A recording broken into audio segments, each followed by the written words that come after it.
the US, was in the French system. It was, I would say, all over the world, if I may say. And then the higher education was done in the US. Etiquette and protocol were involved in all of these academic activities, including Georgetown University, George Washington, and more recently the University of Texas at Austin, where I live, where Milt and I live.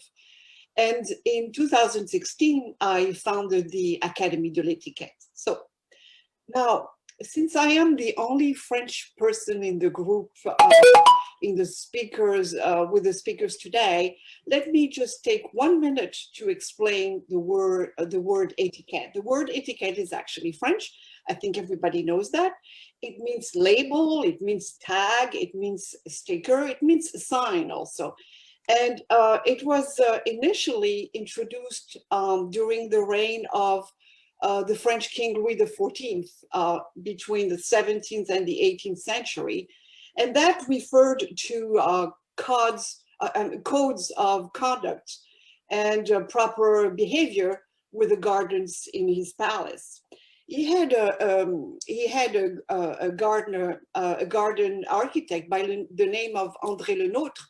And André Le Nôtre was absolutely, he was very, very upset with the way the nobles, excuse me, the nobles would treat his grounds.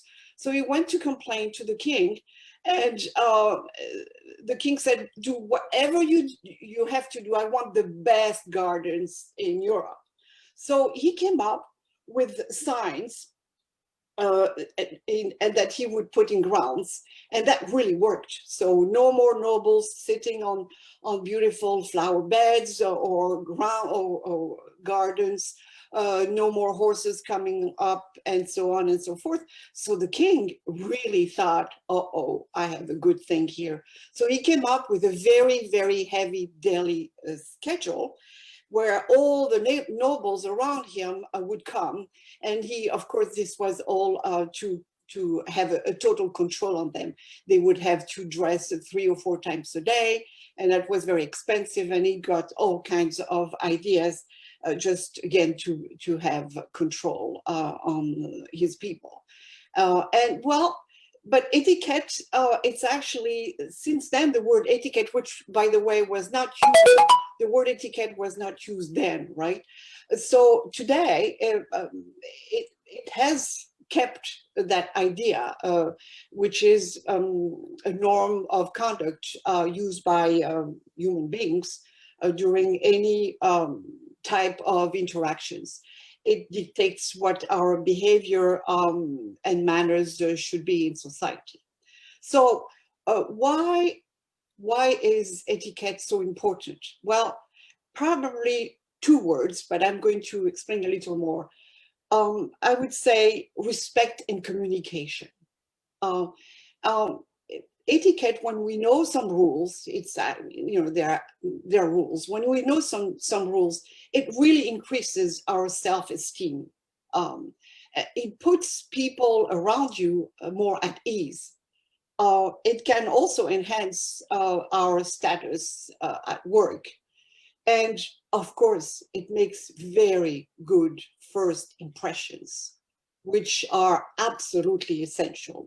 I often tell my students, you need only 7 to 10 seconds to give the best or the worst of yourself.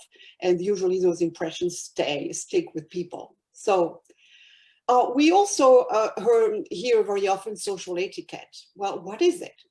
It's exactly what it sounds and how it sounds. It refers to behavior in social situations, interactions between the family members, friends, co-workers, strangers. It's actually the foundation of good manners, I would say. Etiquette also enables us to earn respect and appreciation, as I said a little earlier. And it teaches the way to talk, the way to behave. in society. So I was also asked to quickly define what corporate etiquette is.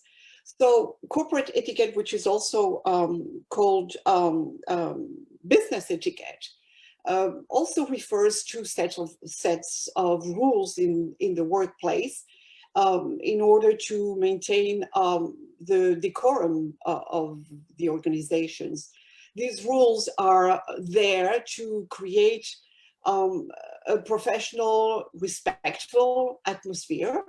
The rules help us to improve communication again, which is absolutely essential in a productive place.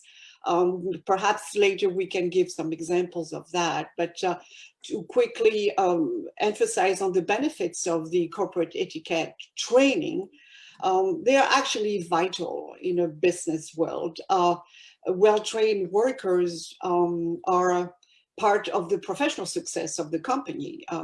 I would also say a good training helps promoting business growth. It brings good morale and efficiency among the employees. And when traveling to other countries, and that is very important, a well-trained professional will handle well a transaction with other cultures. And so when we talk about business etiquette, we talk about meeting etiquette. So in whatever we do in business, in academia, in the diplomatic world, or any form of gathering, these rules are essential to maintain a positive and professional image during these meetings. And they can also be seminars, they can be presentations. And I would say, I know that sometimes it can be cumbersome, but that's probably when we use our rules. The way you conduct yourself in these situations leave, I would say, a lasting impression. Perhaps I should not give any examples of how to behave in a meeting. We can maybe talk about that later on. I don't want to be too long. But what do I do with all that knowledge? Well, I work with companies, with corporations to train their personnel. I teach them the do's and don'ts. I coach them in social skills, of course, and dining etiquette, which is very, very important since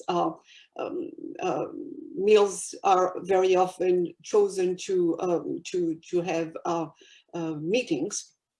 I also coach them on personal branding. And when it comes to international customs and etiquette, I also teach them what the minimum they have to do and to say when they go overseas. I also work with college students who are ready to enter the workforce, and the program includes to prepare for interviews. I teach them how to dress for the occasion. I teach them what I call the power skills and so on. I also work with children, always through role playing, and that is essentially the same thing with different approach and social etiquettes and dining etiquettes. And finally, I'll stop there. I also have a popular program called Simple Elegance, which helps improve the image of the host or the guest. You don't need to have a white starch linen to be elegant. It can be a barbecue, it can be a picnic, and it can be very elegant and certainly very simple. So, so that program emphasizes on feeling more comfortable by learning all kinds of tricks to entertain or to be a good guest. Voila. Thank you. And it's time for me to listen to our next speaker. Thank you for that, Professor Marie Catherine Bearden from Texas, United States. We are joined now by Ambassador Dino Pati Jalal. I'm going to let the ambassador to speak after Mr. Darren Robinson from the Coaching Academy and Leadership Academy in the UK. Mr. Darren Robinson, do you want to give a few words on some of the work that you do around etiquette, leadership, and basically breeding good manners in people? Brilliant, thank you, Mohammed. Thanks for the introduction. Just a little bit about myself. I was born and raised in the West Country in the United Kingdom. Again, into a military family. So a lot of my family are both Army and Navy. My father was a bit of a stickler for discipline and etiquette, probably more so than my peers. I decided to leave school, and as a shy, rather introvert teenager, decided to join the Army. And out of all the regiments to pick, I decided to join the Parachute Regiment, much to the dismay. So I thought a 3-year adventure would be the best thing for me to do, best decision, and ended up doing just over 24 years. In my last 2.5 years, I was the Regimental Sergeant Major. And just to explain what the role is really about the Regimental Sergeant Major, you know, he's the purveyor of standards, etiquette and manners, if you like, within the unit. He's the confidant to the commanding officer. Now, obviously, it's quite interesting. We've already had a few French words already this evening, and I'm going to throw another one in. And regimental sergeant major, obviously the word sergeant is actually comes from the French word servant, and obviously this type of servant leadership still resonates much through the British military, and more so probably in the British Army than the other services. Now, being the regimental sergeant major, I was the senior servant, if you like, within a unit. So what that meant was keeping up the traditions of the unit and the wider regiment, and indeed the British Army. And a large amount of my job, I mean, a lot of people have got this sort of like stereotype of a shouty, sort of like Windsor Davies type regimental sergeant major, but it's more to do with sort of like the education, keeping up the traditions, and being the conduit really between the commanding officer, or the CEO as it would be in a corporate world, and the men themselves. Now, anyone that's held a rank in the British Army, as you go through, it's an education in itself, like any promotion in any organisation. Now, sergeants, colour sergeants, sergeant majors, regimental sergeant majors have all got their part to play, and they all set the conditions, allowing officers really to focus on the up and out, more political, more strategic, and the traditions, etiquette and stuff is really is kept going, if you like, by the senior NCOs and warrant officers in that unit. Now, although the British Army's evolved sort of in its technologies, especially in the last few years, we still hold very deep and valued traditions, and within that we've got our own strong values and standards, and I'll just briefly go through them: of selfless commitment, thinking of others, loyalty, integrity, discipline and courage, both physical and moral courage. Now, these are the type of educational lessons that we push down, and we spread the education and the knowledge, and we educate and make people aware. Now, I think with the British Army recruiting from such a varied background, now we recruit people that may not be so versed in etiquette and manners. So there is going to be a large portion of training and education, dare I say it. Now, I agree with what's already been stated this evening, and the fact that, you know, people can be quite awkward when they're not aware they can become, or it appears that they can be quite rude or awkward. But with a little bit of confidence, and they know what to do, and you know what the etiquette is, I think it can dispel any fears that they may have, and it puts people at ease. It just welcomes people into the fold, if you like. There's a great quote that they use in the parachute regiment, and it's actually from the parachute school, and it says, "Knowledge dispels fear." And I'm a big believer in that. You know, as a young 18-year-old exiting an aircraft at 800 feet for the first time, you know, you've got to be confident, you've got to know what you're doing, and not be awkward, and believe in what you're doing. And I think with a bit of education and awareness, I think, you know, the young men and women that, you know, we've had in the military, you know, they get a good education, a good grounding in etiquette and manners. Now,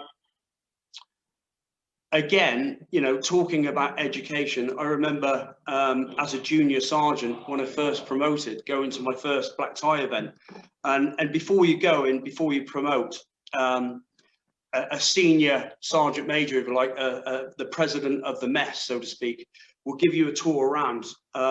It will tell you the do's and don'ts, you know, what you can do, what you can't do. And even on the evening of the occasion, what will happen is, before the VIPs turn up and the regimental sergeant major to host the dinner night, there'll be a long list that will be discussed with all the guests and obviously regimental members about how the evening will unfold. You know, and it will cover all sorts of things: bugle calls, when to take a seat, when to start eating, what to do on toast, the full works. And what it does is it actually welcomes people in. And a lot of the times what we'll do is junior sergeants will actually give them something to do. We'll give them either a toast, or they'll say grace, and it just welcomes them in and lets them know they're a part of the team. Now, I would say that my own awareness was like heightened when I was selected to be a instructor at the Royal Military Academy Sandhurst. And the reason I say it was heightened, because obviously training officer cadets and going to a lot more formal dinner nights, you learn quite a bit down there. And then also it enlightened me to RSM John Lord. And basically, for those of you who don't know, he was originally a guardsman, and he was the first regimental sergeant major of the academy, who also parachuted into Arnhem. Now, in doing so, and the ill-fated Bridge Too Far, he was actually captured and spent the remainder of the war in a prisoner of war camp. Now, if you read the chronicles on JC Lord, what you'll find is he was actually injured and shot in the arm. Now, although a lot of the 1st Airborne Division weren't in great spirits, what they found was a great leader, and he kept the etiquette and the traditions of the British Army going. And when he was fully recovered, he decided to spruce himself up, clean himself up, and to salute all the German officers. Now, by doing that, they conceded and actually, you know, let them go out and collect firewood, gave them some privileges that they didn't have beforehand. And it just was an absolute exemplar. And when they were actually liberated, he had all the names of all the prisoners. He made sure there was a roll call daily. He kept up the traditions, and it kept up the fighting spirits of all those soldiers and prisoners during such bleak times. So that really resonated with me. And obviously, as I went through my career and ended up the regimental sergeant major, I always remembered that story of JC Lord and what that meant to him and to me as serving senior NCO, and hopefully one day, and it did happen to me, become a regimental sergeant major myself. Now, my other experiences is after deciding to leave the British Army, after being a regimental sergeant major, I decided to do something totally out of the blue and go and live in the Middle East for a few years. Now, throughout my military career, I've operated in the Middle East for over 3 years on operations, both Iraq and Afghanistan. Now, I would suggest to anybody that's going to go to a foreign country to look at the customs and traditions. So there's again, there's not a full par. You know, you don't drop the ball or embarrass yourself or make other people feel awkward. However, I think to really fully understand etiquette and manners in a foreign country, it's a good idea to live there and fully immerse yourself into that culture. Now, one thing that I was able to do living in the Middle East for years at a time was the fact that I could still refer back to the 27 articles by T.E. Lawrence. I think is a great overview. And a lot of those rules or articles still remain extant.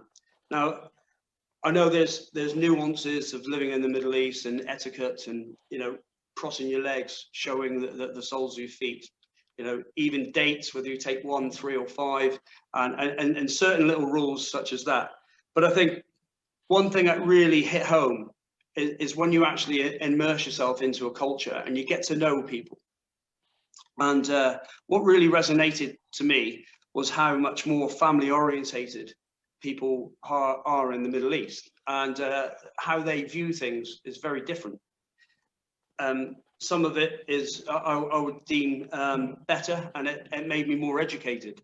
Obviously, there's larger families. There's no welfare system. It's integral. It's organic. So whereas people get elderly in the West, maybe they go into a home or something like that, and they're more catered for and looked after in the family home in the Middle East, which I think is absolutely fantastic. I remember going to a dinner with a friend of mine, and a gentleman come across to the table, and it was a second cousin of his. And I said, Mohammed, I've never seen this guy before, and I've known you for over 10 years. And he says, oh, it's a second cousin. Okay. And I explained to him that I could walk past first cousins and not recognize them. And he said how sorry he was for me. Also, you know, the work-life balance is very different. Obviously, in the West, it's very much 100 miles an hour. We want things and we want it now. And that's not always the best solution or the best way of going about things. And what I used to find myself doing is I also worked at the officer college doing military training, but I would go and ask for a program change, but it wouldn't be a 5-minute conversation. I would definitely have to think about, you know, of staying in there, drinking some chai, talking about London, talking about the football, talking about how hot it's going to be before anything would be discussed about a training program. Obviously, the response at times would be inshallah, and, you know, maybe a day or so later, I'd get a phone call to say, Mr. Darren, the program's been changed. Right. Okay. So, you know, just these little things that you learn, definitely being immersed in the culture itself. I would say, get to know people, get to know them. Don't be so forceful. It was a great experience, I must admit, one that I'll never forget, living in the Middle East.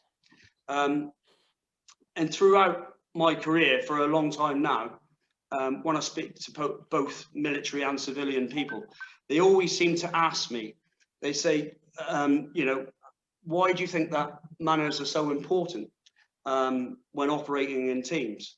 And I say that you can have a purpose, or we would call it a mission statement, you know, which is great at connecting everybody, giving them an overall vision.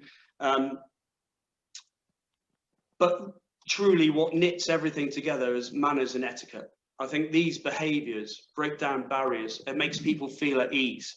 It builds a culture of excellence. Now, whether you're training on operations or in my current job now, working coaching centres leadership, working with the high performing teams, I think it's how you firstly engage with people, you talk with them, you break down any barriers, speaking to people how you would like to be engaged, how you'd like to be spoken to, but also sometimes looking at some of the nuances as well, how you may feel and how somebody else feels, maybe two totally different things. And to know how people feel, really, you need to get to know them. You need to get to know them professionally. You need to get to know them personally. And you need to know what drivers and what motivates people. So if you're trying to forge teams, especially high-performing teams, you really need to know these factors if you really want to get the best outputs. Now, I'm passionate about etiquette and manners. I think it's done me well. One of my first talks to the mess in my parachute battalion was how I didn't think I was the fittest, best soldier in the unit. However, I treated people well. I talked to them about family, about how family's not necessarily, well, the definition of family doesn't necessarily mean by blood. It means living in close environment, okay, for long periods of time. And I believe that's what I had. I always treated people fair, and it's done me a world of good. And I hope that I've been able to impart my manners and my behaviours on the younger generation that have come through, and hopefully, carry on that succession. And that's me in a nutshell, Mohammed. Hey, thanks, Darren, for that in-depth, some of your in-depth views on various things. I'm just writing some questions for Professor Marie and also yourself, but I'm going to keep those questions to the end, I think.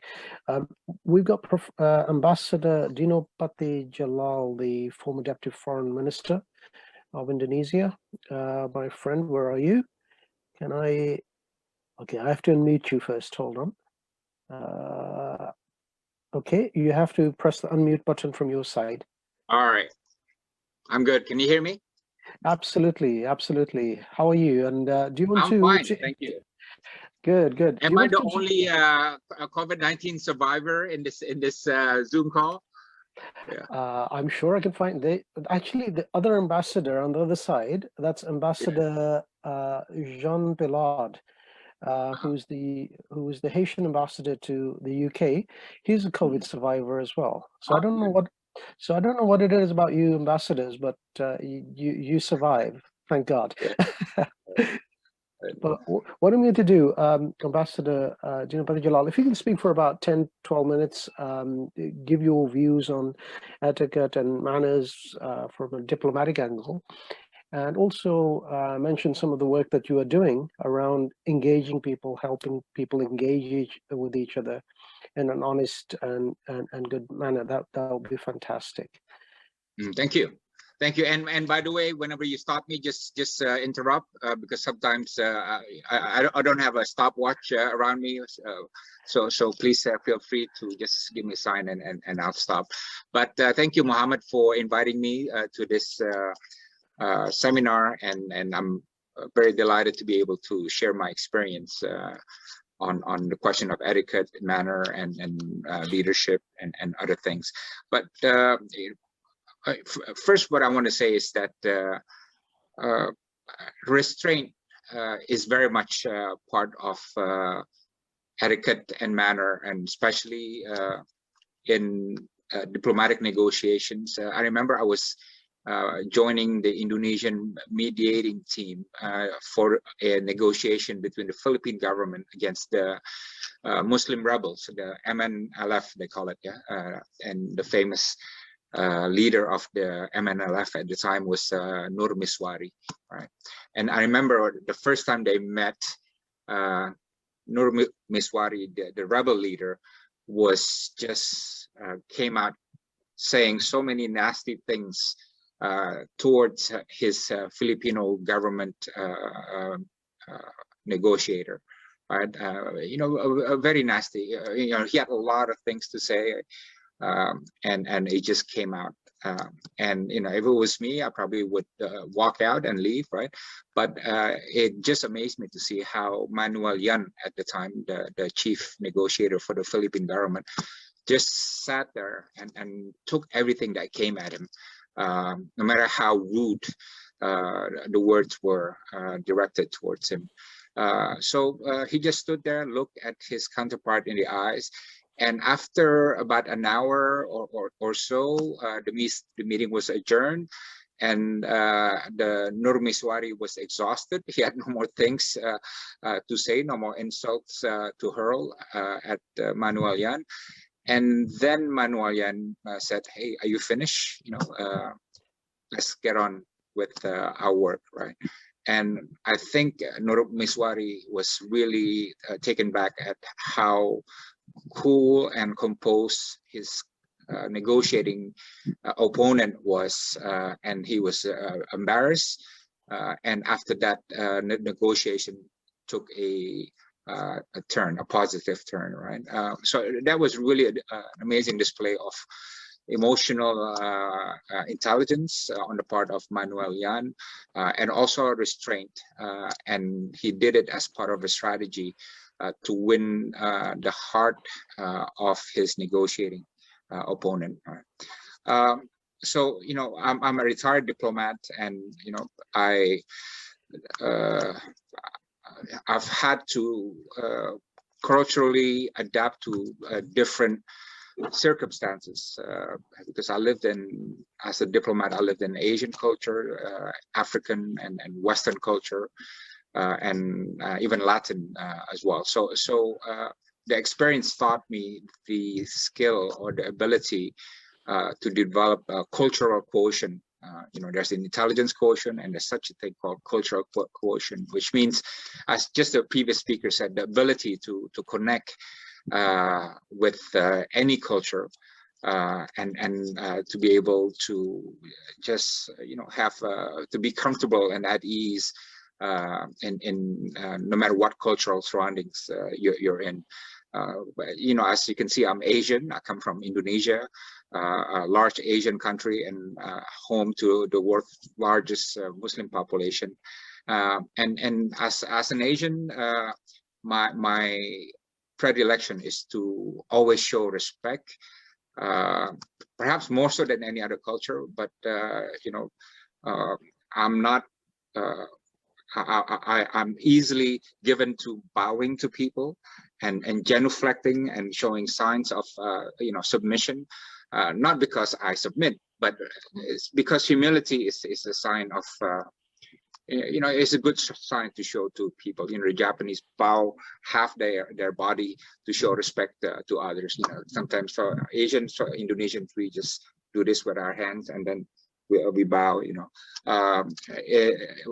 We do this a lot, and my impression is when we do this to foreigners, especially Westerners, they like it. Yeah, they like this attitude of respect.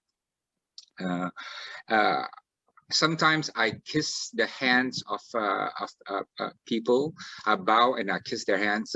In our culture, it's different than in Western culture. A gentleman would kiss the hand of a lady, right? Now this is entirely different. Kids would kiss the hands of elderlies as a sign of respect, right? And I would do that too if I meet somebody, my counterpart or somebody of high stature. I would bow and kiss their hands. Usually a man, yeah. I don't do it to women because it's just a bit awkward to do so, right? But I do it to men, and usually with good impact, right? And I've also been amazed to see how Westerners would come in to my culture and try to get along with it, and then they do quite well. For example, I come from a ethnic group called Minang, and in Minangkabau, what we do is we eat with our hands, right? It's quite it's just a culture, right? And I know it's quite difficult, and some people say, "Oh, I would never ever do that," right? But I've been quite amazed and astonished to see foreign diplomats come to my village, and they would eat with their hands, even though they're not accustomed to do so. And when they do that, they win the hearts of people in the village, right? Now, there are many ways of getting along in social circles in diplomatic world, right? And there are different rules for it, and different people have different rules. But for me, the first rule is always don't brag, right? I say this because I've been in so many conversations where people's first instinct is just to brag, about how rich they are, or you know, what kind of things they have achieved, and so on and so on.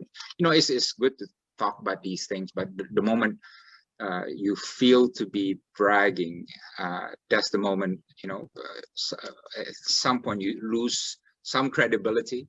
And in fact, the other approach is always right. You know, when you're humble and people find out that you've done a lot of things that are worthy of mention, and you don't mention it, you know, people tend to develop greater respect for you, right? And you know, I know I mentioned the term respect before, respect of cultures and so on, but I think nothing works. Nothing is more impactful than respect of opinion of the people that you are talking to, right? And I find that is the best way to connect with people when people feel that you're listening to them, and you're not listening just out of what do you call it, just to be nice, but you actually listening to them, you look at them in the eye, and you actually understand what they're saying. That's the best way to show respect in different in social circumstances. I tend also to always be the first to say hello, right? I don't like it when somebody's looking at me and no one makes a move, right? I have this what do you call it? I always tell my diplomats, have a host or butler mentality, right? Always be the first to approach people, look them in the eye and say, hey, how are you? My name is Dino, and so on. And, you know, it's nice to be here. I would not want to be beaten to it by, you know, whoever is in the area. Yeah. So, and when I'm in the middle of conversations, I like to take charge, so to speak, meaning that I always want to be the first to offer people a drink, to ask them if I can get them anything, even though I'm not the host, right? But I always tell my diplomats, you always need to be that butler, the unofficial butler or unofficial host. That's how you sort of take charge of different social situations. And there is a perception, I should let this forum know, because I come from Indonesia and we were colonized for you know, centuries by Western powers. The popular perception in my country is that Westerners are arrogant people, right? For some reason, this is the stereotype that they get of Westerners. So it's always very important when Westerners come to either Middle East or Asia and so on, as you know, the previous speaker has indicated, to really show great humility. Yeah, it's very important to do that and break whatever stereotypes that they had over Westerners. When I was a diplomat, when I was in the circuit, I remember there were so many meetings that I took part in. You know, we had a number of sensitive issues, right? Back then, for example, Indonesia was not a democracy that it is now. You know, we had human rights issues, authoritarianism, and so on, right? And we would meet, you know, European guests who would come in, and obviously they wanted to criticize us, rightly so, right? But so many times the message was lost because the moment they came in, they just started finger pointing, you know, and confrontational attitude and so on. And so many of those meetings could have gone a better way, and the message could have sunk in better. But you know, unfortunately, the way the message was delivered was often not particularly sympathetic, right? So how you deliver the message is really as important as the message itself, right? And I've also found that the diplomats that are really good are the ones that can use humor in the most difficult situations, right? This is how I separate the brilliant diplomats from the average diplomats, right? The brilliant diplomats, no matter how difficult the situation is, they always have to find a way to insert or inject humor into it. And I think this is a special quality, but it's also something that can be trained. I also use my wife a lot. My wife is an important weapon. When I was in Washington, D.C., working there, it's very hard to meet senators or congressmen, cabinet members, and so on, right? But my wife belongs to a club of wives over there. The wife of dignitaries, the wife of senators and congressmen. They belong to many clubs. And whenever I can't get an appointment, I would beg to my wife, hey, please use your connection to make me an appointment with their husband, with whatever senator, And usually that's a more effective way than relying on former channels, right? But the wife factor, the spouse factor can be quite an important, an important method of connecting in social and political circles. And lastly, Mohammed knows this. I've been involved in this project called 1,000 Abrahamic Circles, and the idea is really to try to develop, to change bigotry and negativity at the grassroots level among the Abrahamic religions, that is between Muslims, Christians, and Jewish people, and to turn bigotry and negativity towards friendship and respect, right?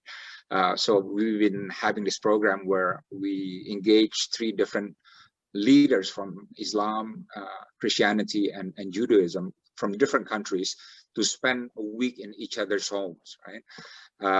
And this was somewhat a risky move because you don't know if they're going to get along, and religion is such a sensitive subject. But alhamdulillah, it's been going well, and the reason why is that we ask every religious leader to put themselves in the other's foot, right? And to always show respect of the other religions' traditions, right? Whatever it is, whether you have to take off your shoes when you come in the house, you have to dress a certain way, and so on and so on, right? But it's been a difficult exercise that has proved successful only because the different participants who are joining this program go out of their way to respect and understand the customs of their host, right? So maybe I'll stop there, and I'll be happy to take any questions later. Ambassador, it's always a pleasure to hear from you, and there's a lot of information that you haven't given away, and so maybe we can talk about giving you another opportunity sometime in the future for that. Thank you. And now we're going to turn to Her Royal Highness Princess Katerina. Princess Katerina, are you ready? Yeah, I'm ready. Thank you so much. I see the ambassador's been talking for a long time, so maybe I should cut mine short. No, don't worry, don't worry. You know how ambassadors are. No, you know how ambassadors are. So no offense, Dino. No worries. Very, very quickly, I'm actually a very private and a very quiet, shy person. You may not think though, Right. but I really am. I had a change in life about 10 years ago. So I was then asked to come and talk to children. And when I spoke to children, I told them that there's this particular way to behave and how not to behave. And we were talking about how to be positive, how to be optimistic, and how one should treat, these were children in a private school, treat their staff and how to treat people in restaurants. I know it sounds a crazy thing to say, but it goes back to etiquette and good manners. When you go to a restaurant and you don't treat the waitress or the waiter nicely, it quite often shows how you are going to treat people as you get older. My father always said to me, treat people the way you want to be treated yourself. I've also been told that when you write to people, you always write in a way that you will get the answer and response that you need. It doesn't matter whether it's to a member of the royal family. It does not matter whether it is to the diplomatic services. And also it doesn't matter if it is in the military or army or one of those areas, because if you want to have a good response and have a good diplomacy with people, you've got to behave in a particular manner. Before the unfortunate virus and the COVID, I used to go to a school in the countryside in Sussex. And there were some children there who were very quiet and shy, and they were being bullied. And they were being bullied because they didn't have the same amount of money as a lot of the other children in their class. There was one particular girl, I remember her, she was very quiet, very shy. And she said, I make my own clothes. So I sort of asked her, because of course I didn't know her background, and said, but why are you making your own clothes? And she said, because she wanted to. Of course, all the other children were bullying her because she couldn't afford for her parents to go and buy proper clothes. And those other children did not understand why and what the reasons are and how this young girl could actually progress in life. At the end of the meeting, they're talking to the children, finding out things about them, seeing how they are, seeing what they need to do, and how they react when their parents ask them to do things or actually tell them to do things. This little girl, she wasn't expecting what I was going to say, but she needed positive energy. She needed to be optimistic about where to go and how to fill in her forms so that she can join her university. I said to her, and in front of all the other children in the class, how do we know in 10 years' time you are not going to be the next fashion house in England? Of course, everyone suddenly looked at this girl who suddenly grew 6 inches. She got that energy. But the thing is, when you meet, it's been said many times along today, when you meet people, you got to know how to approach people. You got to know how to behave with people. You got to know how to shake a hand. So I'll use Donald Trump just for the sake of it. When he went to North Korea and when he was shaking, they were shaking hands and they were shaking and shaking and shaking, which you shouldn't do. You should actually just do 2 or 3 pumps like this, 1, 2, 3. And then you let go of the hand. That is a very polite way. And you don't grab the hand. You don't just let the hand be floppy, because the other person will take advantage of you. When I was teaching some children at private school once again in London, I shook hands with every single one of those children. And I gave them the view of what I thought and how I thought and felt they would behave when they got older in business and things like that. And the teacher came to me afterwards and said, how do you know this about all the children? where did you get this information? And I said, just by shaking the hand. It's incredible of what you can learn and how you can learn just by doing a simple thing of shaking a hand. How you speak to people, how you talk with people. You might be the little girl or boy, you know, going to a party, not knowing a single person. And you're the one who will sit in the corner or stand in the corner with something to drink, and you will watch what everybody is doing. Sometimes that is a very good thing to do, because you are learning how to behave and actually how not to behave with other people. Just before the COVID or the shutdown, lockdown last year, I went to a diplomatic reception, and I walked into the reception room. There was 1,000 people there, and this person was quite amused with the way that I went straight through up to the ambassador and shook his hand, and how he grabbed my hand, and how we had our photograph taken. So when we went inside, this person said to me, "But how do you know how to behave?" I couldn't turn around and say, "I know how to behave," because that was the way I was brought up. I told him that you just watch and learn and see how other people are doing.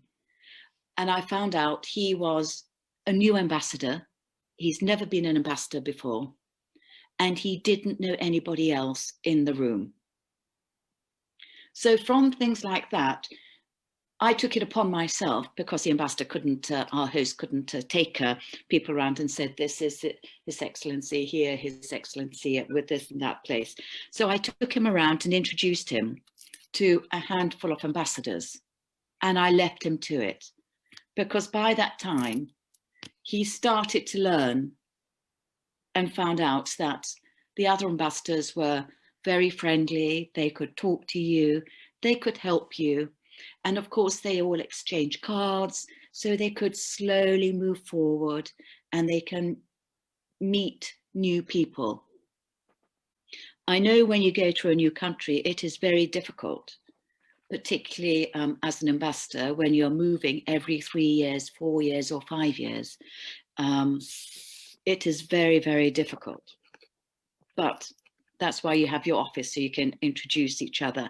And as the ambassador had said earlier on, that quite often it is the wives who help to do the meetings so that you can move forward and sometimes meet the right person.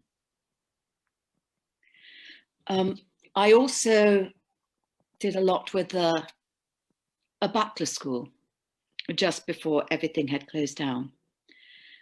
We taught butlers how they should, I don't know if the word is actually right, butler, how to battle, and how they quite often greet you at your host's door, how they behave with you, how they talk with you, how they introduce you to the host if they were there at the time, and how they do not cross the line.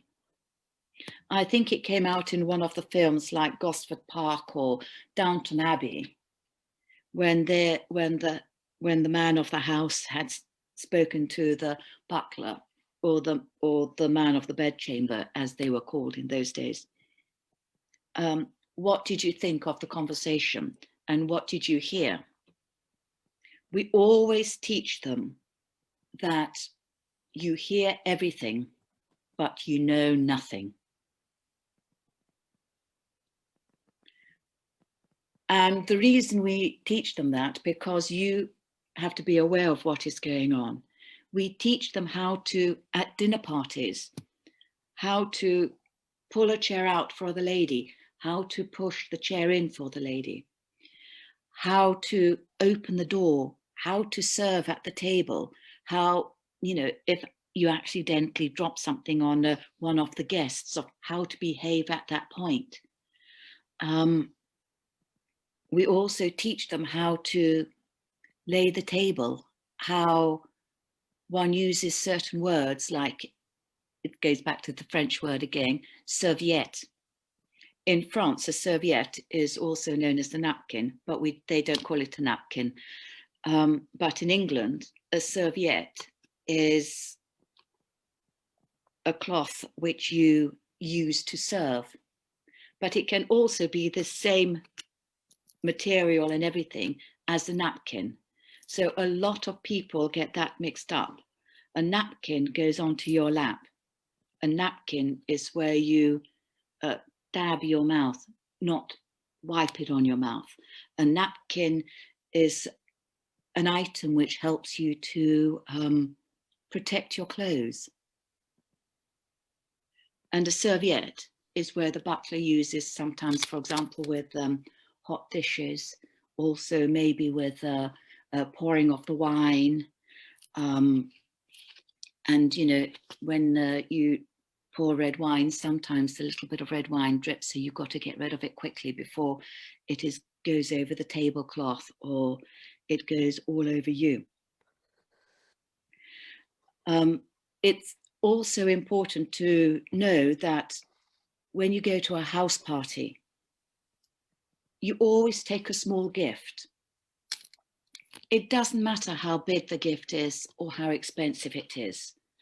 And you always buy a gift when you go to someone's house in your reach. So for example, if you're going to a multimillionaire's house, you don't go and buy them a Rolex watch because one, you can't afford it, and two, it's over the top.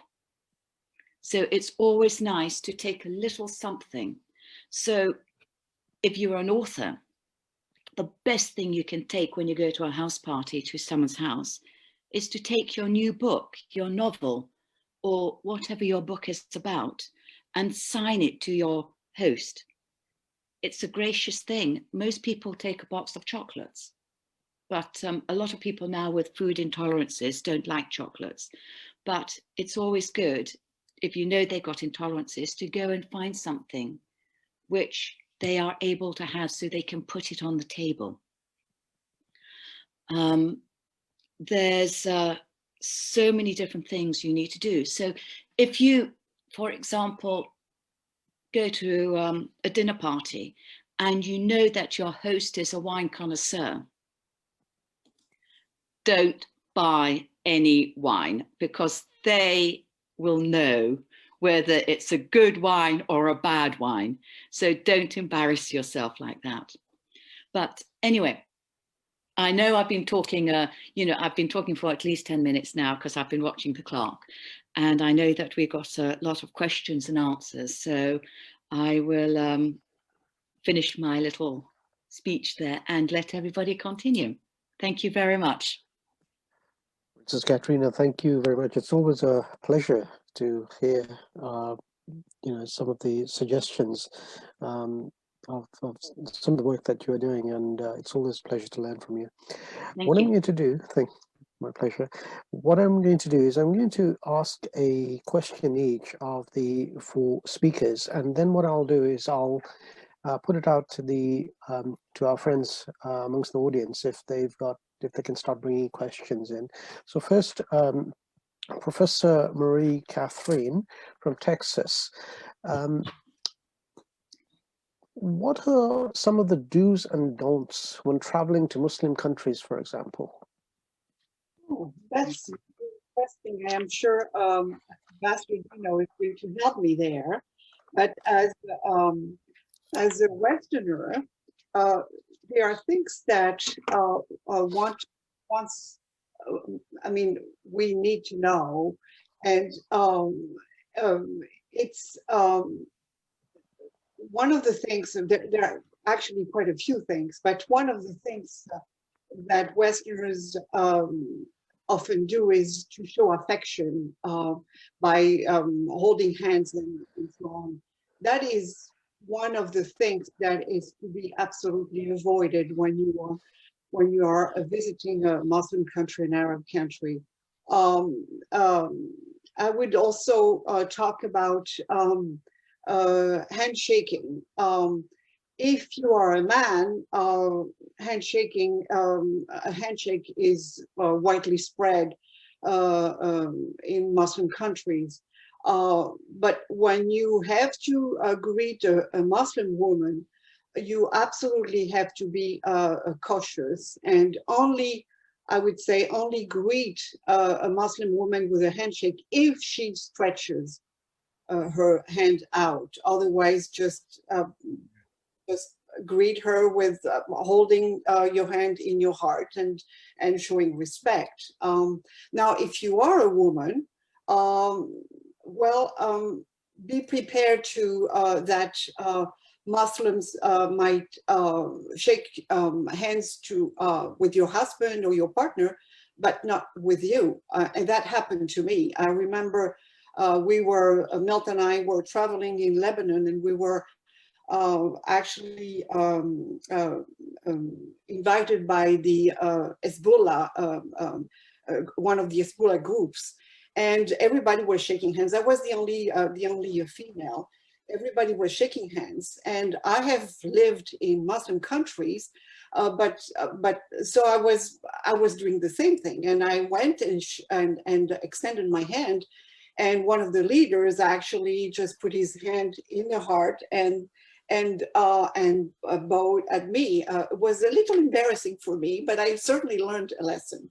So women should be cautious when it comes to shaking hands in a Muslim country. I would also say be cautious and perhaps not discuss any religion among, certainly do not mention that you are perhaps atheist. It's very indelicate unless you really know the host. One of the fun things of being in a Muslim country, I think I have visited quite enough to have an opinion, is when you go to a market, be prepared to bargain. I love that. I love to bargain. I always think it's a game, and I'm a big good bargainer. But they are better than I am. I'm sure they always win, but it's fun. So when you visit a Muslim country, there is no fixed price most of the time. So you just bargain and have fun. Now, for when it comes to clothes, you have to be careful, especially again if you're a woman. You have to respect the culture.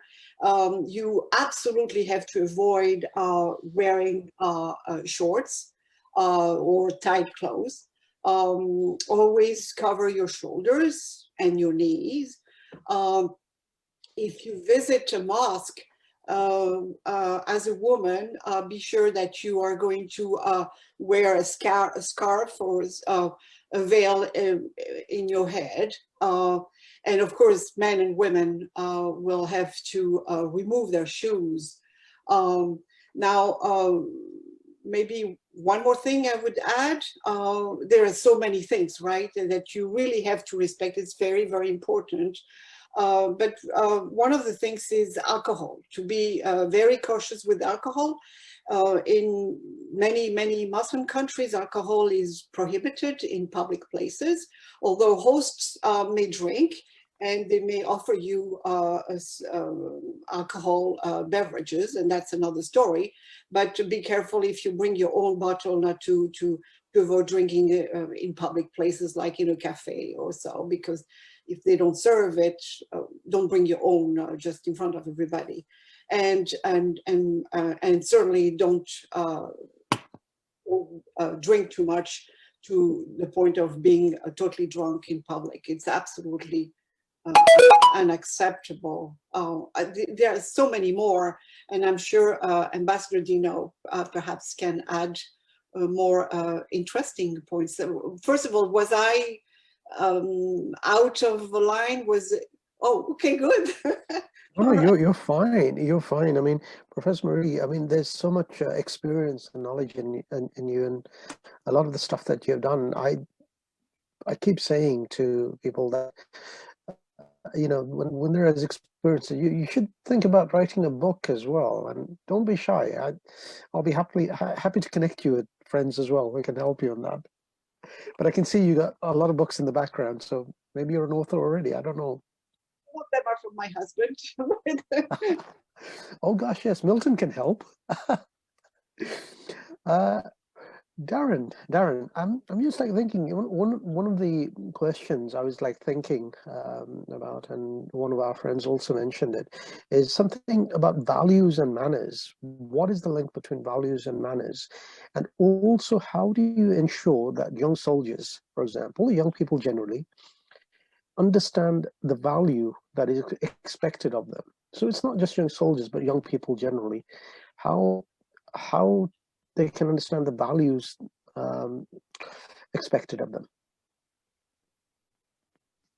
Let me just unmute you. I think you muted. See, you're so polite. You mute yourself. Oh gosh, hold on again. I think if you press, yeah, there you go. Okay.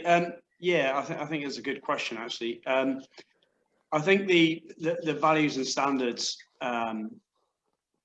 that's taught and educated our young soldiers with the values and standards of the British Army are quite broad brush. But although we have the principles, we do onward training at each stage. So not only as soldiers, as junior NCOs, senior NCOs, warrant officers, and it goes up in stages. And we have in-depth debates. And as I mentioned when I was doing the 10-minute talk, about a lot of this is about awareness. It's about how you treat people, about how to be an exemplar. You know, to show people the way. I think the British Army has gone a long way from what it used to be. You know, it's after thinking soldiers. It's after people that are respectful. Obviously, the British Army in particular is an expeditionary force, so we are always on operations, Africa, Asia. You know, a lot of our soldiers are experienced. They've held Shuras in Asian countries. They know some of the etiquette. Obviously, they get taught, you know, how to conduct some of the Shuras and meetings when we do our specific training. And we have people that are culturally aware. We have cultural advisors as well that advise the British Army and the do's and don'ts. In my own unit in particular, because we were so operational, it was talked about quite in depth about the different times of year to different faiths. There was a minority of Muslims within the unit itself, but that was always talked about. Obviously because of Ramadan and fasting and being able to train. But also I think going back to the values and standards of youngsters themselves, I think it goes on about there are a lot of people from different backgrounds, and I think regardless of how talented they are, it can be a big stumbling block if they don't have the etiquette and the manners required to break down those barriers. And people, dare I say it, will be judged on appearing rude or awkward. And I think by what it was mentioned earlier by the Ambassador Dino previously, of being the first one to shake hands and being out there and actually engaging in people, I think it is an educational thing for youngsters. It depends very much on people's backgrounds, but it doesn't mean to say that someone from a less privileged background can't be educated. And I think there's a real pattern emerging of sitting back or stepping back, taking a knee, we would say in the military, and really observing what's going on, of manners and values. and generally being a good person. I mean, we talk about selfless commitment and respect quite a bit in the British Army, and what that actually means. And also, you know, we talk about integrity. You know, especially at places like Sandhurst, where we're training the officer corps as well, because they really will be the you know, upkeepers of integrity. You know, and especially if you're in an organisation that has to make big judgment calls, you know, life and death decisions. So these values and standards and the manners that we impose on our soldiers, then I think is an educational process. I hope that answers your question.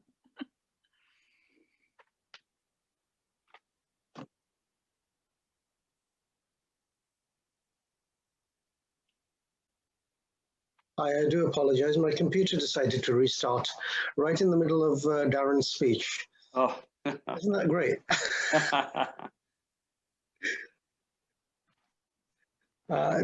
It was recorded. So what I'm going to do now, Darren, I'm going to go to Ambassador Dino Bati Jalal. Ambassador Dino? I'm going to make sure my computer does not restart. I shouldn't have pressed I'm here. I can hear you. Yes. Yeah, thanks. So remember, the etiquette is when Microsoft says, do you want your software updated? Do not press yes in the middle of a Zoom, yeah? So, all right, Ambassador Dino, one of the things that you said that you do a lot of people-to-people diplomacy, 1001 circles. So this is kind of outside the normal kind of diplomacy angle. Can you tell us a bit more about that? And also, what kind of challenges have you had within the 1001 circles and some of your people-to-people diplomatic endeavors? Well, thank you for asking that question. You know, the background behind this project is that we notice that the relations among the Abrahamic religions, the Jewish, Muslims and Christians in many parts of the world at the grassroots level were getting worse. And what I mean by this is that, I mean, there's a Pew survey that found that Christians are harassed or discriminated either by government or by non-government actors in 142 countries. Right? That's a lot, right? I suppose in Indonesia too, right? And in some parts of Indonesia, I mean. And Muslims are harassed or discriminated by government or by non-government actors in 144 countries, right? And Jewish people, they experience that in 87 countries, right? And again, this is an ongoing problem. We notice also in the last 2,000 years or so, there has not been a century whereby Christians, Muslims, and Jewish people live totally at peace globally. And you know, that hasn't happened, and we hope the 21st century will be different, right? So this is why we started the 1000 Abrahamic circles in Indonesia, for example. We are a democratic country. We have rule of law. We have freedom of religion, freedom of speech, but there are pockets of bigotry in many parts of Indonesia, and not just Indonesia. In the United States, we see the same. In France, in Germany, I'm sure in Britain you see pockets of bigotry as well. In Netherlands, you know, in many parts of both the Islamic world and the non-Islamic world in the Western world. And this is why we decide to attack the problem at the grassroots, because there's too many interfaith conferences where you engage moderates, people who are already like-minded and don't need any convincing about respect across religions. So what we do is we try to pick religious leaders who are somewhat have negative views of the other. From Indonesia, for example, we had this imam who just hated Jewish people. You know, he was very anti-Semitic, and he was a good guy, but he was taught that way by his teacher and his parents, right? So he didn't know, he wasn't exposed to a different narrative. So we got him on this program, and he traveled to Denver, where he met a Jewish rabbi for the first time in his life, right? And then we made him travel to New Zealand, where he lived in a Christian priest home at Christchurch, of all places, for a whole week, and so on. And after experiencing that trip together and living in the homes of the Jewish rabbi and the Christian priest home and so on, he came back and he said, everything that I learned was wrong, right? Everything my parents, my madrasa taught me from the previous generations had all been wrong. You know, the Jewish people are just like us. You know, they have their worries, they love their families, they want to do better, and so on and so on, right? So what I'm saying is that sometimes interfaith conferences are not enough, because you don't expect people who go to one-day conferences and deliver the same speech to the converted are going to make a big impact. What you need to do is reach out to those pockets where there's still a lot of bigotry and negativity, even hatred, and try to see if you can undemonize and rehumanize the people of the other religion in their eyes. And that's what the project is all about. Wonderful. You were also born in Serbia, in Belgrade. Yes. And you served as an ambassador there. Well, Princess Katerina is actually a princess. Serbia. I know. It's a big day. Yugoslavia. Big day for me. So there you go. It brought me a big smile on my face subject. hearing this. Yeah. There I you should go. be kissing your feet, your hands, and you know. Please don't embarrass me. By the way, you're not supposed to kiss anything of ladies. Yes. Yeah.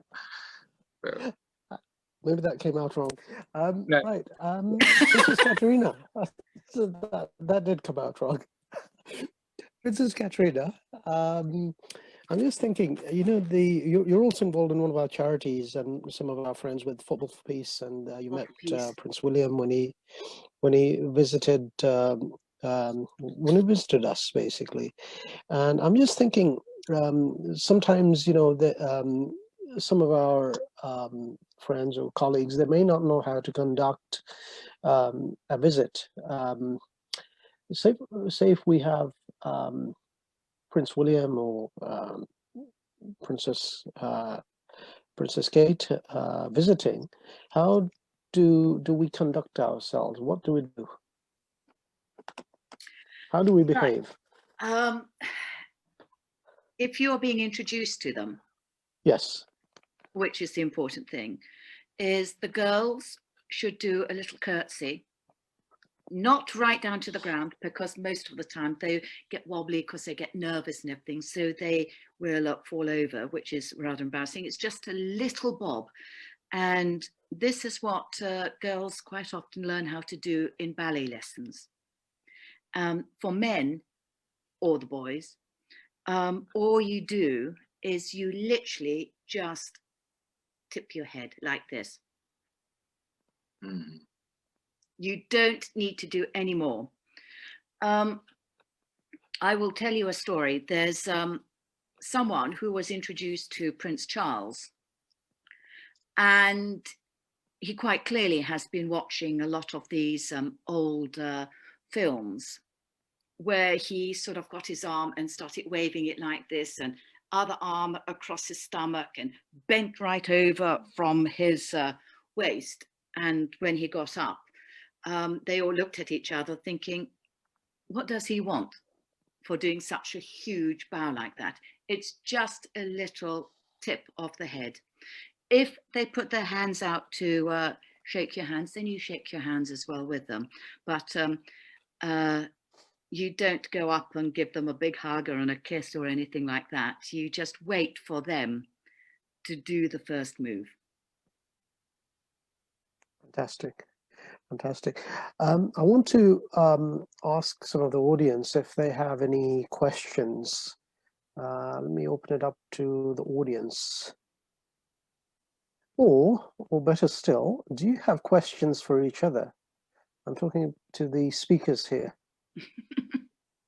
You always do. You guys always have questions for each other. So who do I pick? Shall I pick on someone, or I'll let them ask the question first. I'm not going to pick on the lady. Can I just continue about Yeah. the question you asked at Sure. the very beginning Sure. about how one behaves in a Muslim country?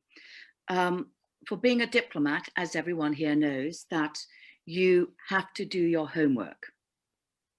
You have to know what the rules are in those countries. I went to, as Professor Marie-Catherine had a little embarrassment herself, I had a similar embarrassment as well. I was at Middle Eastern reception, and I was being introduced to I'm not saying who it was, a specific ambassador. And this friend of mine who was doing the introduction saw I was putting my hand out to shake his hand, and he said, "Katerina." So as my hand was going out like that, it then came up like that, because I was then realized that at that particular point, you cannot shake hands with every single person. I've also been at a reception where the ambassador was introducing me to the emir, and it was rather embarrassing, but it was rather nice at the same time. He grabbed my hand and introduced me to the emir and said, "This is my favorite princess."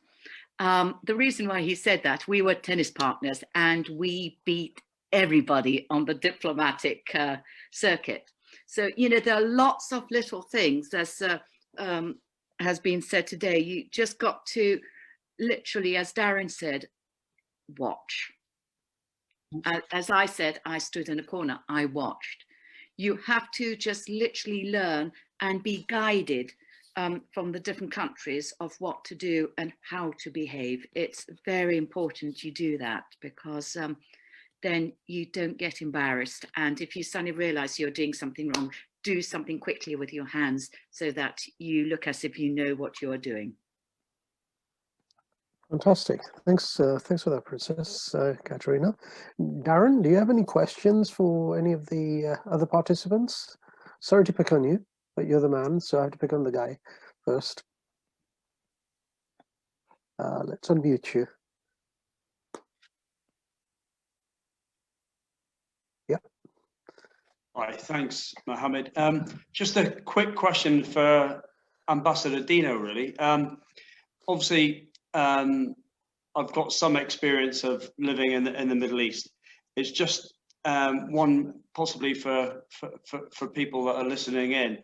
And one of the things that took me back slightly of being in the Middle East was we're talking about you know, faux pas, so to speak. And I remember sitting down after engaging and taking some military lessons, and I remember sat there and I was speaking to another instructor, Muslim instructor, and he put his hand on my knee, and I looked down at the hand, and I was obviously a bit of a Westerner, and I was like, you know, where, you know, it was like an uncomfortable moment. And he explained to me, and it was explained to me by another Westerner, that this is the type of like a term of endearment. And I just wondered if you had any sort of like similar things where, you know, other Westerners or other people have felt that way or confided in you. Yeah, well, yes, absolutely. That's a very interesting observation. In Asian and Muslim cultures, the men are more touchy towards each other, right? They're very distantful towards the women, but in Indonesia, men hold hands a lot, yeah, right? As a sign of friendship, yeah, right? So yes, do expect that. And also, I want to add, if you go to Muslim country, remember that they pray 5 times a day, right? And it would really impress them is if you know the praying hours and you turn to them and say, hey, you know, I think I'll give you 10 minutes to do your prayer, right? They would love you forever for doing that. Also, one thing that tends to be overlooked is this. in Islam, and Muhammad Abbasi knows this very well.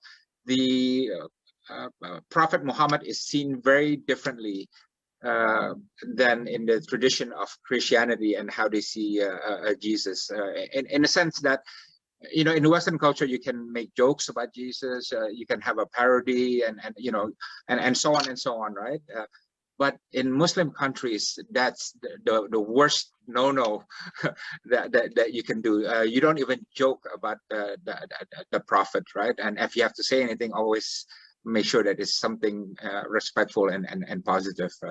And you know, I think that's very useful for Westerners to understand. Yeah. And also on azan, obviously azan is heard everywhere, the calling to prayers. And when you are having a discussions, usually it's polite to stop the discussion and let the calling to prayers finish. It's usually no more than, you know, 2-3 minutes. Thanks, Ambassador Daniel. You know, Professor Marie Catherine, do you have any questions for anyone? Who do you want to pick on? Actually, I would like to add a little Sure. table manner or a dining point that is, I think very important, and that I have seen again and again. When you are invited to a home, there are very, very few countries where if the hostess or the host have cooked, you should absolutely accept a second offer, a second plate, even if it's very small, even if you don't like it, unless you are allergic to it. But in that case, there is another protocol, another way to let the hostess or the host know that you are allergic. But you should always accept a second in your plate, because it's absolutely respectful. I would say that it's not the custom in America, and it took me quite a few years to accept that it was the American culture, just to say you serve them once and then you offer again, and they say no, thank you. So of course you don't insist. But I think, and please, all of you, let me know if I'm wrong. I think you should absolutely accept a little bit of a second serving, if I may say. What do you think? What do all of you think? I think it, as you said, it depends in which country you go to. Because some places give you very small helpings, so you only take a small helping, and it's worthwhile just having just a little bit extra, just for courtesy. Some countries, the more you empty your plate, the more they expect you to eat afterwards. So it's different in every single country that you go to. So look up the culture of what happens in different countries, which is very important. Absolutely true. Fantastic. Thank you for that. I'm going to go to, I've got 2 questions. One's from Simigul Hassan in Denver. And the other question is going to be from Ambassador Jean Pillard, who's currently in the US. But Simi, are you there? Simigul Hassan. Let's see if, okay, Ambassador Jean Pillard. Can you guys hear me? I can hear you. Can we have a visual? Oh, wow. Okay, how are you? Oh, my apologies. I had to drop off the call. I had something quite important that came unexpectedly. But I wanted to acknowledge everyone on the panel. It's not so much a question, but an acknowledgement of it, what everyone else has been saying. Particularly, I had Ambassador Jalal speaking earlier, and he was talking about not making faux pas and whatnot, and how to use humor when in difficult situation. And I wanted to share an experience with you, and Ambassador, I'd like your comment on it later on. Here I am I arrived in the UK. I was about 2 days in the country. I'm in post. And there is an event being hosted at the House of Lords. It was an ambassadorial event, and here I am. I'm standing there, and I'm introducing myself. I had about 5 or 6 ambassadors with me, and there comes a person, and the person was listening onto our conversation, and she said, "Well, excuse me, I couldn't help to hear that you are from Tahiti." I said, "No, ma'am, I'm from Haiti, because if I were from Tahiti, it would be almost impossible to represent Haiti here." And we started going into the difficulties of Haiti and whatnot. And I don't know how we ended up speaking about the cholera in Haiti that has claimed a lot of lives. And she said, "Well, I don't mean to be rude or anything. Have you any toilet in your country?" So here I am in a new country, in a new setting. So nobody in there is my friend. And there's this person who seems to be quite well educated, asking me if I have any toilets in my country. Now, I was about to take a sip on my glass of champagne that I was holding, and I almost choked. And you know, those diplomatic events, you're always surrounded by the packed trinity, which is protocol, alcohol, and cholesterol. They're always present. So I stopped for a minute, and I did not plan. There's no school of etiquette or anything that can plan you for such a moment. And again, that's, I said, "Well, ma'am, toilet," you said, "ma'am." She said, "Yes, toilets." I said, "Well, I believe the correct way you call it here in the UK is the loo, because I've read in a book that you call this loo." She said, "Yes, of course."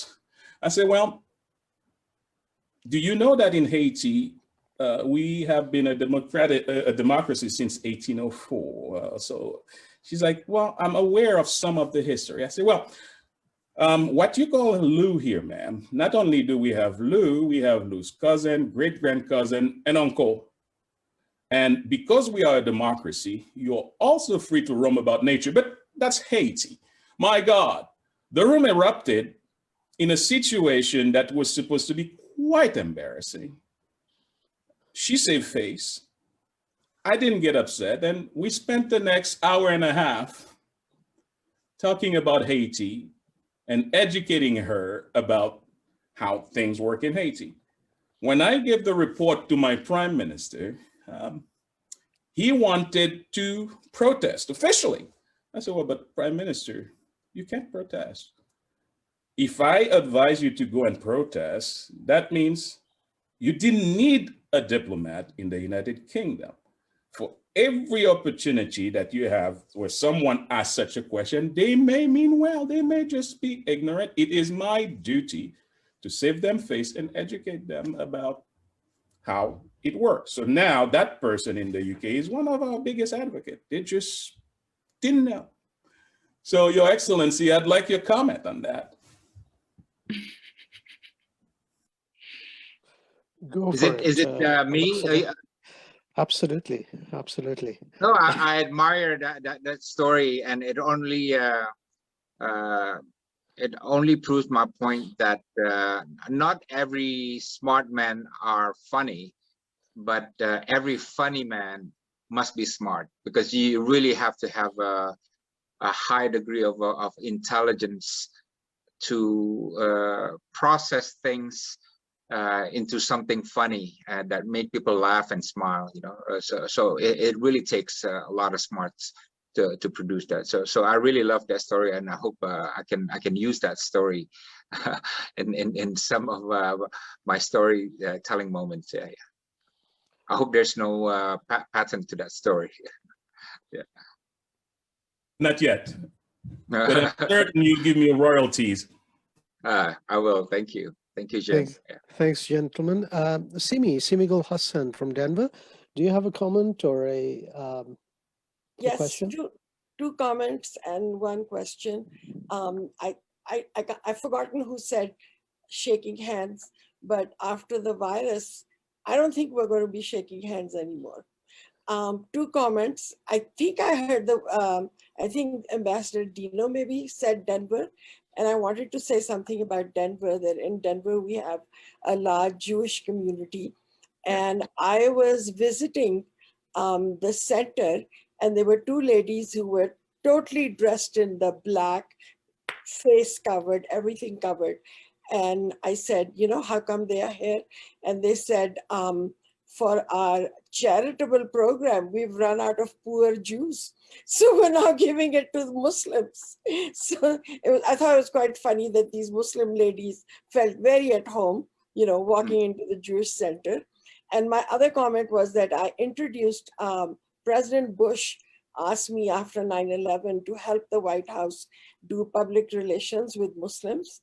And I introduced that the White House should have a dinner for iftar during the month of Ramadan, which interestingly, they have carried even through President Trump.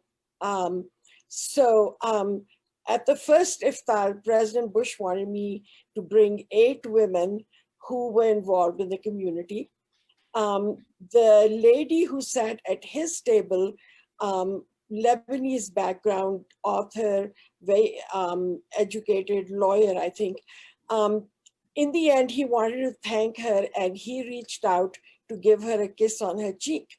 And she just recoiled back. You know, I wish she hadn't done that. I wish she had held her composure and said, no, President Bush, we can't do that. But she didn't handle it well. So at White House, you always, at the end, the president stands and everyone shakes hands, takes a picture, and then leaves. I waited till the end, and then I didn't want him to think that, you know, Muslim women just, you know, are being so rude. I said, President Bush, you can give me a kiss. And I put my cheek forward. And of course he did. And of course, since then, I was known as Simi, who always wants me to kiss her.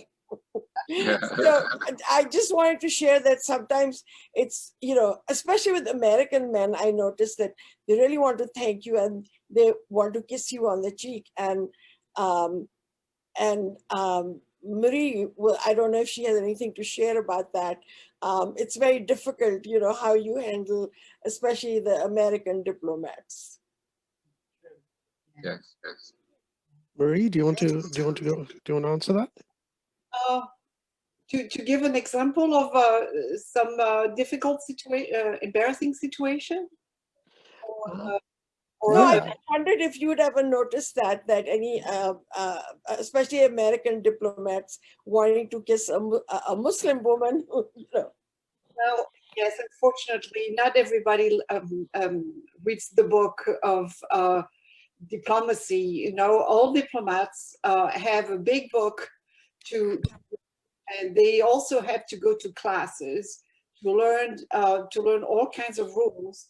And certainly the ones who go to some specific cultures, which are demanding when you compare them to Westerners, and they don't all do the homeworks. And so, so you do see these kind of embarrassing situations, and you actually feel bad for the person who makes the mistakes because no better. But yes, I have seen quite a few embarrassing moments. But the way you present them are actually funny. So Thanks. Thank you. Thank you very much. Thanks, Simi. And just maybe one or two more questions. Princess Katerina, do you want to question any of the participants? No, I don't. No, I'm quite happy not questioning anyone. But I think maybe a comment that President Bush should have known diplomatically not to kiss a Muslim woman. publicly. Maybe, you know, that was a bit too forward.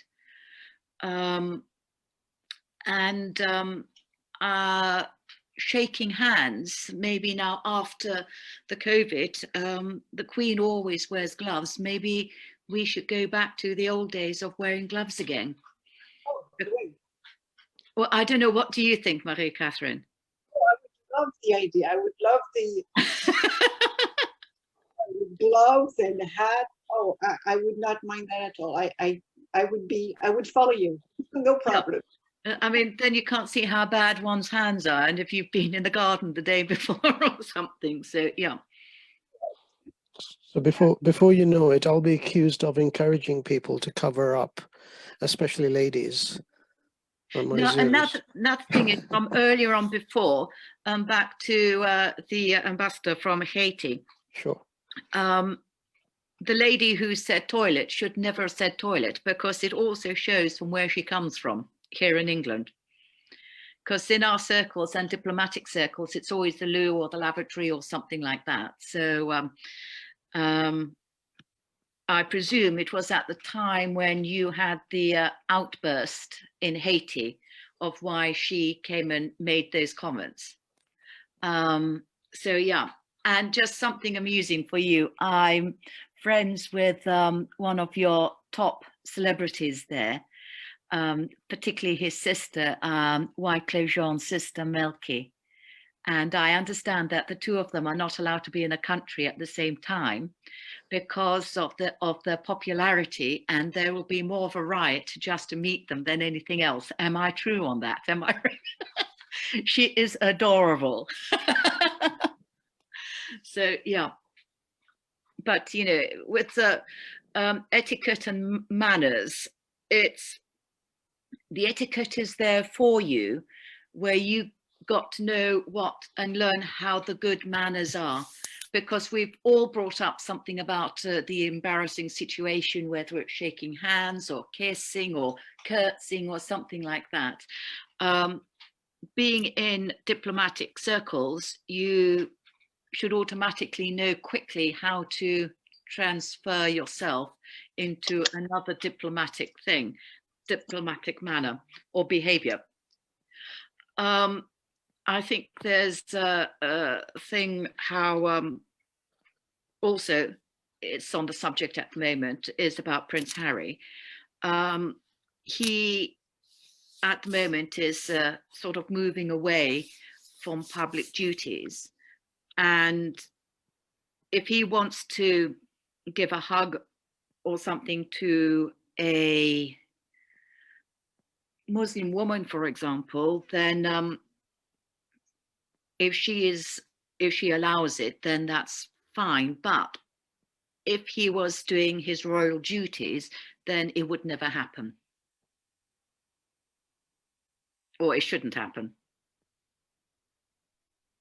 No, absolutely, absolutely. I mean, there was a video of Prince Harry thanking a group of ladies, and one of them was a Muslim woman. And you know, all due respect to him, he kind of reached out to the lady to thank her in a different kind of way. And there was a bit of a kind of a, oh my God, what's happening? But his wife pulled him back, and then he realized. So he's a quick learner. He's a good. Yeah, I was at a function at the Bosnian embassy, and because they all know me there quite well, a Muslim woman came and gave me a big hug and a kiss, and I just let it happen because I didn't want to be seen being standoffish. So you know, you got to see how things happen and how things are, and you got to know the people so you can react and behave in the best possible manner. No, absolutely, absolutely. Well, anyone else wants to make any closing remarks or any questions before we end? Professor Marie, any last comments? Well, I think someone asked the difference between etiquette and manners. etiquette, to make it very simple, etiquette, it's to understand the why behind the rules. The etiquette is it's a concept of rules. And for example, just to be very to have it very simple, why is the name tag worn on the right instead of the left shoulder? Well, it's because it's easier for others to see your name when you shake hands. And by extending your right hand, it just automatically goes to your name. And manners are part of etiquette, and they are just polite behaviors that reflect kindness, consideration, respect. You may not know all the rules about etiquette, but you certainly can have manners, and it's just as simple as please, thank you. That would make you to be polite, to be to be considerate. So it's, I mean, of course, it's a much more complex than that, but often, you know, people don't know what is etiquette, what good manners, and perhaps it helps a little bit with those very simple examples. Just a quick question for all of the questioners, for all the speakers. Are you running any online classes or sessions where people can join and see some of the good work that you guys are doing? Anyone? I'm not doing anything at the moment.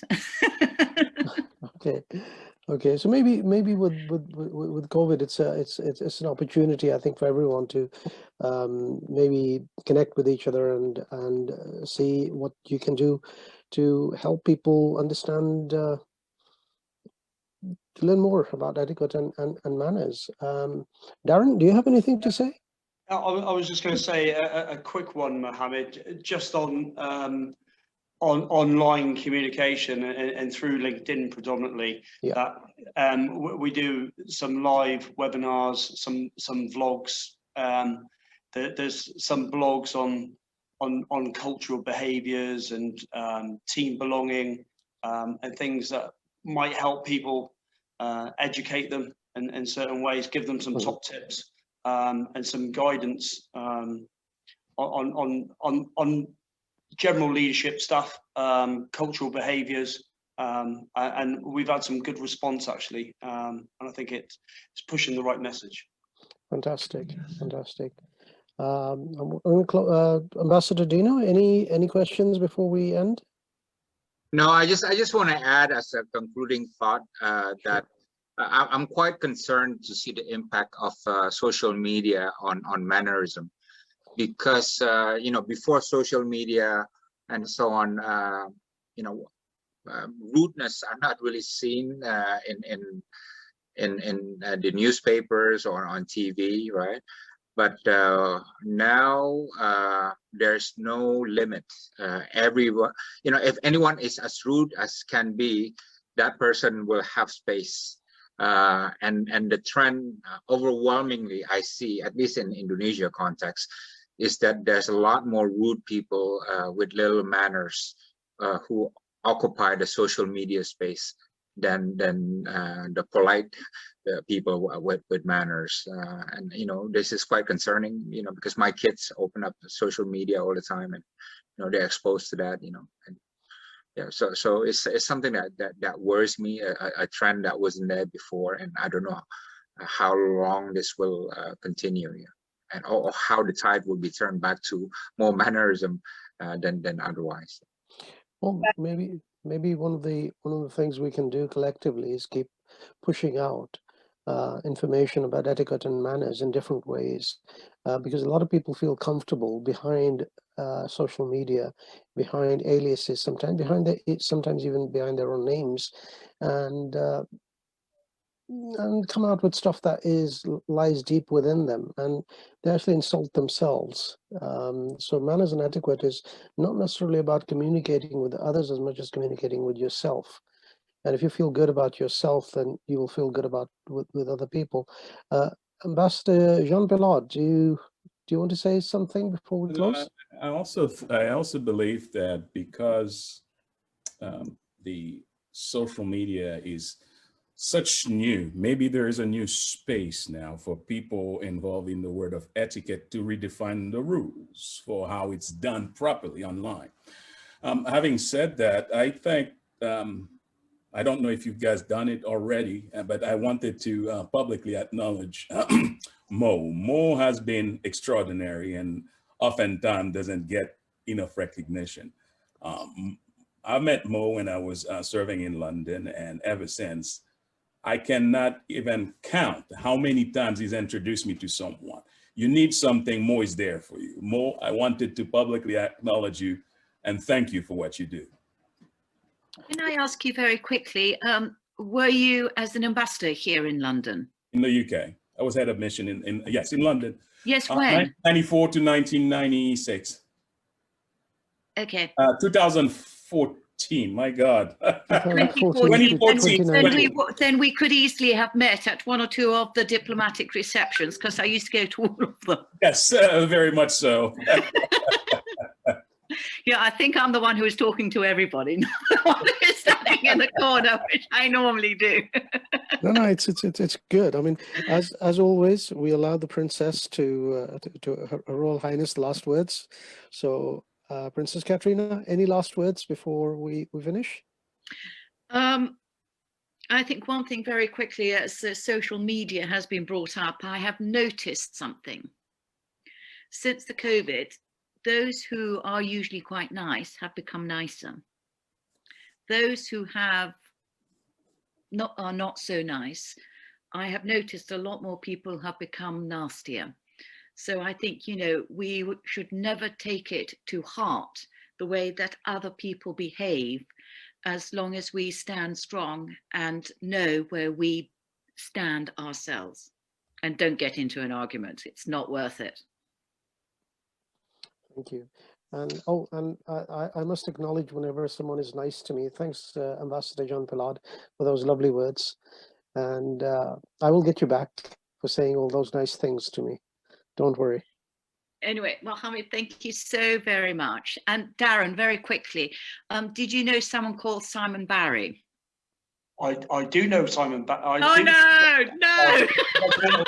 Some time ago. That's right, yes. Yeah. He is so naughty. You have to tell me more. Just look at his face. It says it all. He's very cheeky. And yeah, we've known him for over 30 years. And yeah, he's very naughty and cheeky. So I thought he's great fun. He's a great personality and character. He was in the parachute regiment as well, for those who don't know. And he now lives in South Africa, and he runs his own security company down there. So, and he goes to Iraq and places like that regularly. So yeah, brilliant. You should get in touch with him again. What I'm going to do, I'm going to connect you all up, whoever requests me to do so, via email. And thank you, Your Royal Highness Princess Katrina. Thank you. Thank you to Ambassador Dino Jalal. Thank you to Professor Marie Catherine Bearden, and last of all, thank you to Darren Robinson and other friends here, and hope we can meet again online or even in person after the lockdown. Lovely. And thanks for attending this. Very much. Thank you very much. Thank you, Abasi. Thank you, everybody. Thank you. Stay safe. Thank you. Okay. Ambassadors, both nice to meet you and nice to see you again. And good luck with everything with the COVID and in your positions where I know it is very difficult. Oh, shut up. Sorry, it's the dog. So yes, and Mohammed, thank you so very much for putting this together. So it's been absolutely wonderful. So yeah. Thank you. Thank you.